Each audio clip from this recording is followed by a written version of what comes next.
benefits, and obviously the sort of biodiversity and flood risk benefits are a given, but I think it's really crucial to understand the wider societal benefits, like how community projects can really help improve cohesion, create safer and better neighbourhoods. And I think that's the brilliant thing that sort of investment into SuDS and green infrastructure can bring. And so back in 1997, the St John Society was formed by saving the local duck pond.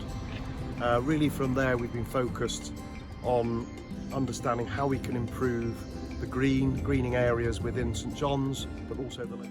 It's been brilliant supporting the St John Society delivering this project. As soon as they came to us with the idea of trying to convert an underutilised bit of footway road surface on an underused road, we were really, Lewisham Council were really supportive of the project and wanted to do all we could to try and facilitate the St John's community to delivering it.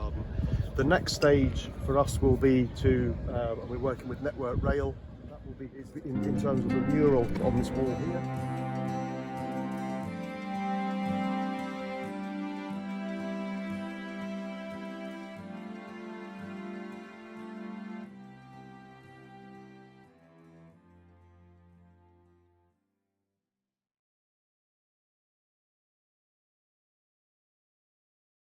The Lower Floods project in Waltham Forest started last year in response to increases in surface water flooding in the borough, which is one of the impacts of climate change that we're already seeing locally.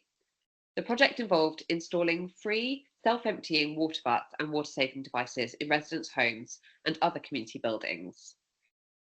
We targeted the first phase of the project in the Philibrook catchment area, which previously flooded quite badly, and we delivered a second phase of the project in the southwest of the borough, another flood risk area.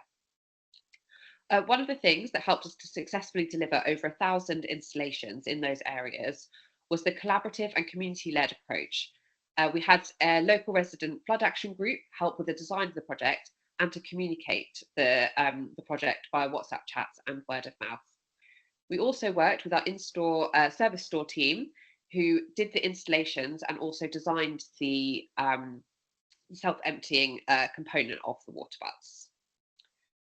As well as that word of mouth, we also delivered an informative postcard so that people could understand what the project was aiming to do, and also that individual water butt was really part of a bigger overall project that was going to have a real difference in the flood risk of the area. We received some really positive feedback, and I think it really showed that collective action approach could build trust and momentum and really helped to deliver the success of the project across those areas, and also help create a more resilient and flood-aware community. We're hoping to take the learnings and success of this project and expand it to other parts of the borough, and perhaps work with other boroughs to expand across London. We'd really also like to thank our external partners, including the National Flood Forum and Thames Water, who also helped to deliver this project successfully.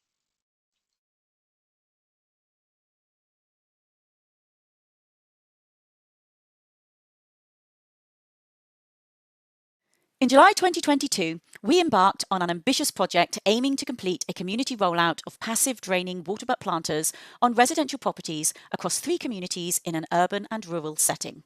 The project explored ways of encouraging residential communities to adopt rainwater capture to help slow the flow of rainwater entering sewers, engaging residents to be part of the solution to help reduce CSOs and surface water flooding. The project was part funded by Thames Water and Ofwat's Water Breakthrough Challenge. The project deployed Thames Water's own specially designed water butt, which has a unique 2-tank design. A small internal tank which retains some water for reuse, and a larger 235-litre tank with a low-maintenance flow restrictor that provides the passive stormwater storage without the risk of blocking, and ensures storage is available the next time it rains.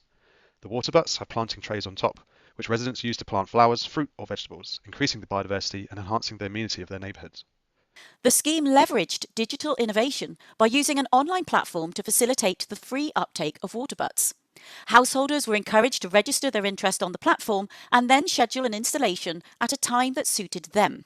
A combination of digital-only and in-person community engagement approaches were used to raise awareness of the water butt scheme, and these were tailored to the specific communities and their needs. The use of a digital platform provided a streamlined onboarding experience for householders by leveraging technology to simplify and enhance the process. Runoff from 1,800 square metres is now passively attenuated, or the flow of approximately 17,000 litres of rainwater is now slowed, reducing peak flows by up to 70%. A further 2,000 litres of rainwater is also now available for reuse instead of being lost down the drain.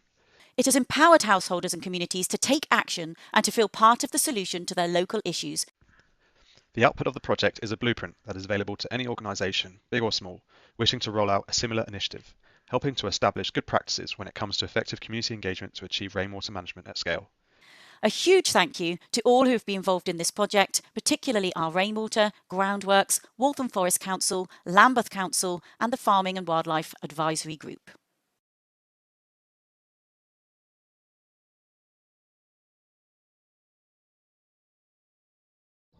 Hi, I'm Elizabeth And I'm Bill. and we're the directors of 2B Landscape Consultancy. This is our home. And this is our office.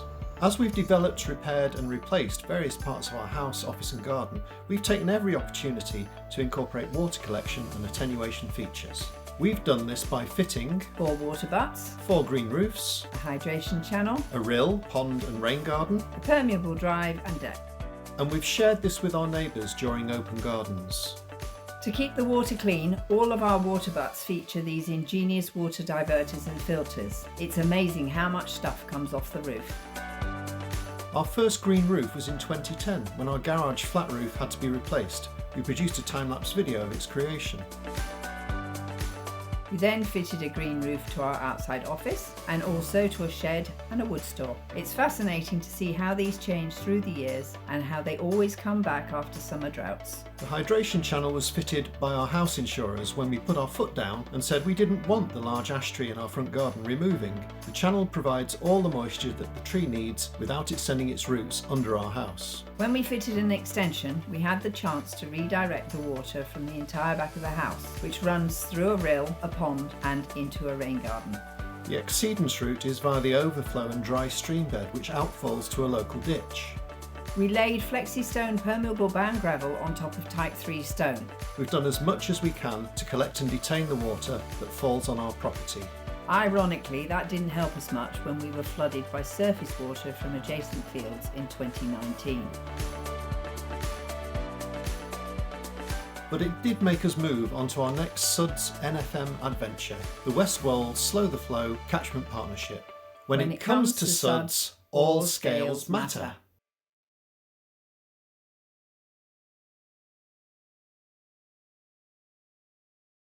Hi, I'm Sally Bower, a landscape architect based in Liverpool. This is a private garden I designed a few years ago. Before, it was mainly lawn backing onto a wood. The client's brief was for a wildlife garden with a new patio, a place to grow vegetables and potter. Also, excitingly, they wanted a large pond, a smaller lawn and wilder planting. In my design, I placed the pond at the heart of the garden. One thing I noticed during my site analysis was the roof drained directly onto the ground, and the soil was sandy, loam and free draining. To me, this was a brilliant opportunity to create biodiverse SuDS as an integral part of the garden and to feed the pond. Briefly, the rainwater fills either a rain planter or water butts. These overflow into rills, which feeds the pond. When there's heavy rain and the pond is full, it overflows into the rain garden. The next few slides show these elements. Starting with the rain planter, which is a galvanised trough, this overflows into a dry stream bed which snakes through the planting. That leads to a brick channel rill. The brick channel also takes overflow from the water butts on the other side of the roof. The channel flows into the pond. The pond has lots of variation in depth and varied edges for wildlife, including dead wood in log piles and perch points. The overflow is at the other end of the pond, going into a rain garden. There are even resident toads under the logs. The clients love their garden, particularly the pond with lots of wildlife. Thank you very much for listening.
I'm Alessandro Ficara. I work as a senior engineer in the TfL Pumps and Drainage team. On this scheme I was the main designer. My first instinct was to try to find locations where SuDS would work and we could intercept some of the impermeable catchment. We identified 6 locations for rain gardens and another 5 locations for permeable paving. And we proposed some tree pits, some swale, some dry ditch.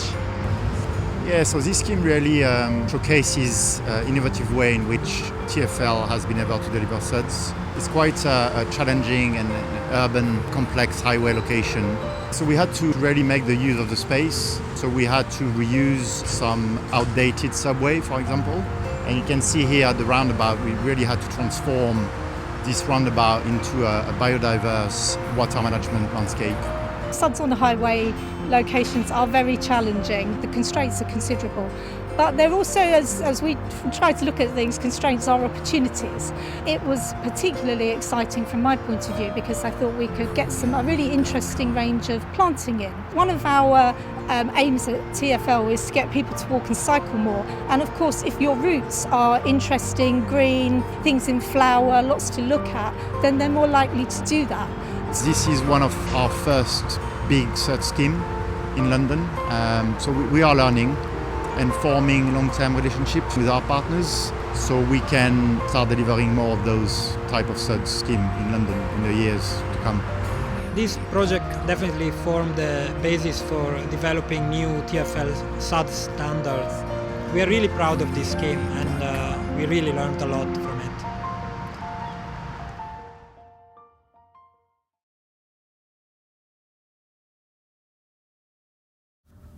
The Green Lanes Rain Garden project was delivered by engineers and landscape architects from Enfield Council in collaboration with Thames Water and the Environment Agency.